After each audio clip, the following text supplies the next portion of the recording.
Hey, what's going on, guys? Welcome back. So today we're going to talk about gateways on planets. It's probably one of the most popular questions I get while I'm streaming. People ask me, Carto, what exactly is the point of this game? What am I supposed to do aside from just roam around? So I figured I'd make a short video on it so I can show you guys what you do to unlock a gateway, and then I give you guys kind of an idea of what you can do after that, but not too much info, just a little bit, because I don't want to give you guys any spoilers. So let's hop on in and check it out.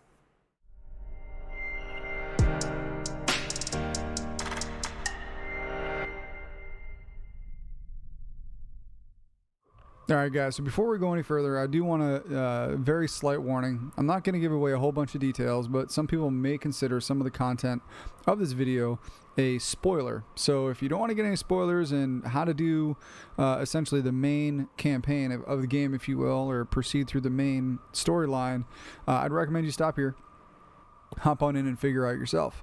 For those of you who do want some ideas and do want some insight, I'm not going to give full spoilers on everything, but we'll go ahead and kind of break down two of the main mechanics that exist in Astroneer that will project you through the story.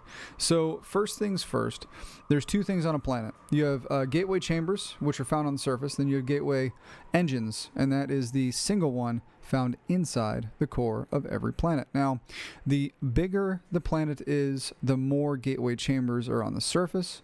There are achievements linked to unlocking all of the chambers, as well as all of the engines and etc. But what we're going to focus on today is going to be the chambers. And so when you're exploring a planet, this one is kind of hard to see because the background is pretty light, but it'll be a little bit more apparent when we get closer.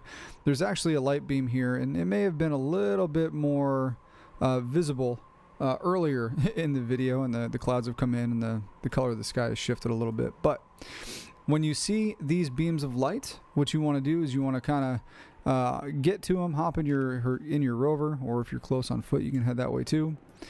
And essentially what you're going to need to do is you need to apply a bunch of power from your rover or other sources to unlock these things. Now, I've already been to this one, but I haven't unlocked it yet, so we'll unlock this one together right now. And the big thing here is the different planets are going to require different amounts of power. Now, I'm currently on Glacio. Glacio is one of the highest power requirements of a planet that's out there. The starting planet's obviously one of the lowest. So what you do is get up there with your rover.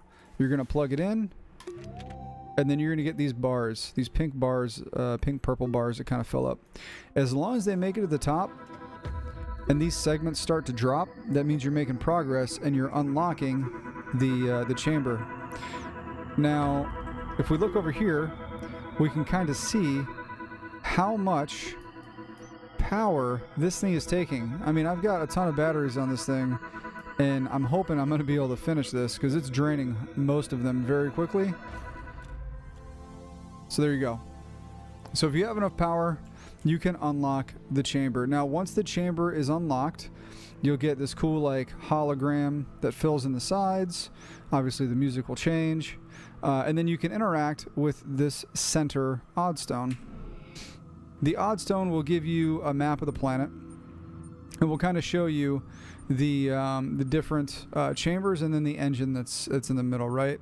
And so right now we are down here. It's kind of hard to see, but this node actually has a glowy orb in the middle of it. This is a bright node, so this is a node that I've already been to and unlocked. And then these are dim nodes. The dim nodes are ones I haven't been to yet. Now, this is actually a map. If I remember correctly, I hope I get this right. This here is the South Pole. This one here is the North Pole. And then these are on the equator. So as you're making your way around the planet, you can kind of see which ones you're missing and know in what direction you need to go in. Now, to unlock the engine at the interior of the planet, you only need to do one chamber. I am a completionist, so I like to do all of the chambers on all of the planets. But when you're doing this and you're kind of going through, you only need to unlock one. Then you drill down into the core. That's kind of all I'm going to say from there. You can see if you can't figure out the puzzle that's in the core of itself. Once you're done, you kind of go through the steps, do these on all the planets, and you'll kind of start putting together where you should go from there. But again, in short, when you guys come to a gateway chamber, you'll see the big kind of beam of light coming out of the top of it. Get into it, hook up your rover or a power source. Hopefully you have enough power, and if you unlock it, then you can make your way to the engine, unlock that, and then kind of go from there. So hopefully you guys found this video insightful and helpful. As always, guys, feel free to like and subscribe. You guys can catch me live on Twitch at twitch.tv/Carto quite a few nights a week. Until next time, dudes, stay humble and have fun.